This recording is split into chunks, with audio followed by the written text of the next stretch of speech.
নমস্কার, বেঙ্গল ইন্ডিয়া নিউজের প্রতিবেদন।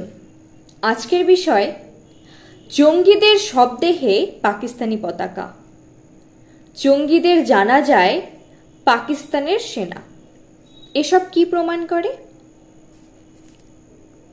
কোনো দেশের জাতীয় পতাকা যদি কারো শবদেহে জড়ানো থাকে, তবে সাধারণত আমরা বুঝি সেই মৃত ব্যক্তি কোনো না কোনোভাবে দেশপ্রেমিক ছিলেন। কিন্তু পাকিস্তানের ক্ষেত্রে বিষয়টি উল্টো দেখা গেল। একদল জঙ্গির শবদেহে পাকিস্তানের জাতীয় পতাকা জড়ানো ছিল। অর্থাৎ এর দ্বারা প্রমাণ হয় যে পাকিস্তানের জঙ্গিরা হলো দেশপ্রেমিক। জঙ্গিরা পাকিস্তানের সৈন্য সমতুল্য। অতএব পাকিস্তানের জঙ্গিদের শবদেহে জাতীয় পতাকা দিয়ে ঢেকে রাখা হয়েছিল। অর্থাৎ কিনা পাকিস্তান প্রশাসন জঙ্গিদের নিজস্ব সম্পদ মনে করে। জঙ্গিরা তাদের দেশের স্বার্থে কাজ করে। তাই জঙ্গিদেরকে পাকিস্তানি সৈন্যদের মতো লালন পালন করা হয়। কিন্তু কোনো দেশের সংবিধান অনুযায়ী জঙ্গিদের সমর্থন করা যায় না।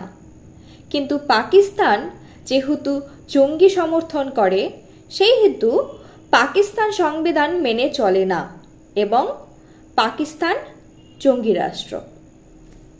দ্বিতীয় বিষয়টি হল জঙ্গিদের শেষকৃত্য বা জানাজা পাকিস্তানি সৈনিকদের উপস্থিতি। কোনো সিভিলাইজড কান্ট্রিতে এমনটি সম্ভব নয়। তার মানে পাকিস্তান একটি অসভ্য দেশ। কোনো দেশের সৈনিক কাউকে শ্রদ্ধা করছে, তার মানে সেই দেশের প্রশাসন অর্থাৎ গভর্নমেন্ট শ্রদ্ধা করছে। তাহলে পরিষ্কার হয়ে গেল মৃত জঙ্গিদের শ্রদ্ধা জানাচ্ছে পাকিস্তান সরকার। তাহলে পাকিস্তান সরকার মানে গোটা পাকিস্তান রাষ্ট্র। পাকিস্তান সরকারের সুপুত্র হলো ওই জঙ্গি গোষ্ঠী। অতএব বলতেই হয় পাকিস্তান জঙ্গি প্রেমিক জঙ্গি রাষ্ট্র। ঠিক এইভাবেই শত শত জঙ্গি গোষ্ঠীর কর্ণধার হলো পাকিস্তান। জঙ্গিদের জন্য যত অর্থ ব্যয় করে সাধারণ জনগণের জন্য, তা করে কি?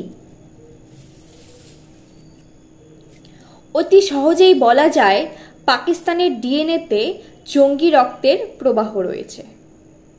জঙ্গি বা সন্ত্রাসী চাষের উর্বর জমি হল পাকিস্তান।